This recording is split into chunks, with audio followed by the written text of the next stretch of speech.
देखिए, ये तो प्रारंभ हुआ गोवर्धन पूजा भगवान कृष्ण के अवतार के समय से, और उसी समय जब इंद्र के कोप हुआ और भगवान कृष्ण ने गोवर्धन पर्वत को अपने अंगुली में उठा लिया था और सारे वृंदावन वासियों को सुरक्षा की थी, क्योंकि उन्होंने कहा कि इंद्र की पूजा इंद्र के करने की अपेक्षा हम उनकी पूजा करें जिससे हमारा कल्याण होता है।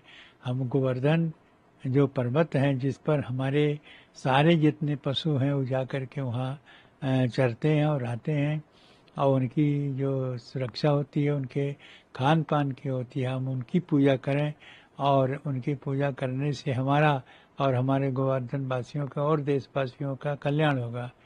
इस पर इंद्र की जो पूजा होती थी, इंद्र नाराज हो गए और उन्होंने भयंकर वर्षा वृंदावन में किया, और इस वर्षा से कुपित होकर के देखा कि सभी परेशान हो गए। तब भगवान ने उसी पर्वत को गोवर्धन पर्वत को उठा लिया और उसी में सारी जितनी भी वर्षा उनकी हुई सबको रोक लिया, किसी का कोई क्षति नहीं हुई।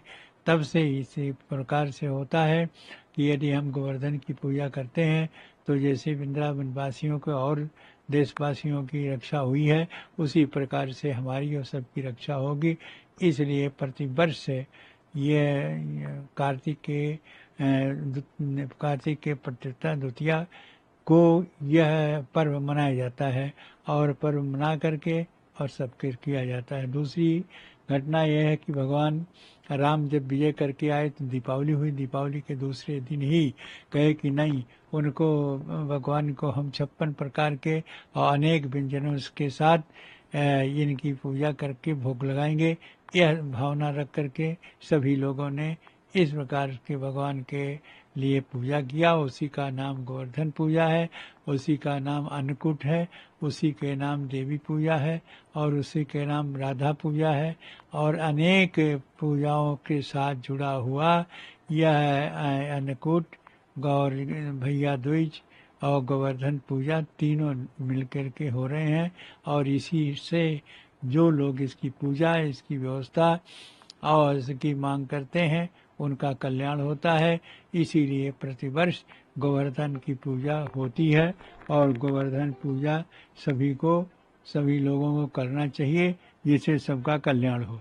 महाराज जी, आज भैया दूज भी है, तो भैया दूज पे जो इसमें इसका क्या होता है? हाँ, दोनों होता है कि भैया दूज इस रूप मनाई जाती है कि जमुना और जमराज का ये एक भाई बहन है, और जो आज के दिन यमुना की पूजा करता है भैया दूज के रूप में, उसको यमराज कोप उस पर नहीं पड़ता और वह यह उसके ऊपर कोई भी प्रभाव यमराज का नहीं होता है, क्योंकि यमराज की बहन यमुना है और यमुना की पूजा की जाती है, और यमुना की पूजा के प्रभाव से यमराज स्वयं प्रसन्न होते हैं और उस व्यक्ति के ऊपर इसका प्रभाव नहीं होता।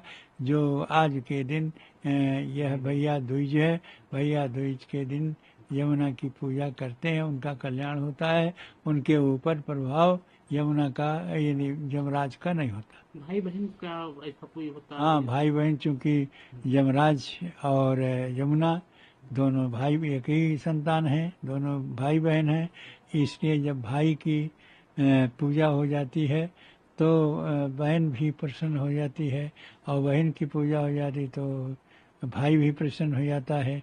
इस पूजा से यमराज भी प्रसन्न हो जाते हैं और साथ साथ यमुना भी प्रसन्न होती हैं। इसीलिए सबका कल्याण होता है, किसी को कोई भी ऐसी घटनाएं नहीं होती हैं जो अकाल मृत्यु हो। इसका कोई मुहूर्त वगैरह होता है? हाँ, इसका मुहूर्त बिल्कुल स्पष्ट है, लिखा है इसी में। मुहूर्त है तिथि द्वितीया होना चाहिए, और द्वितीया तिथि में जितने भी ग्रह दशाएं हैं वो सब आकर के अनुकूल हो जाते हैं। इसलिए इसकी पूजा यह जो भैया दूज की द्वितीया है उसी दिन किया जाता है।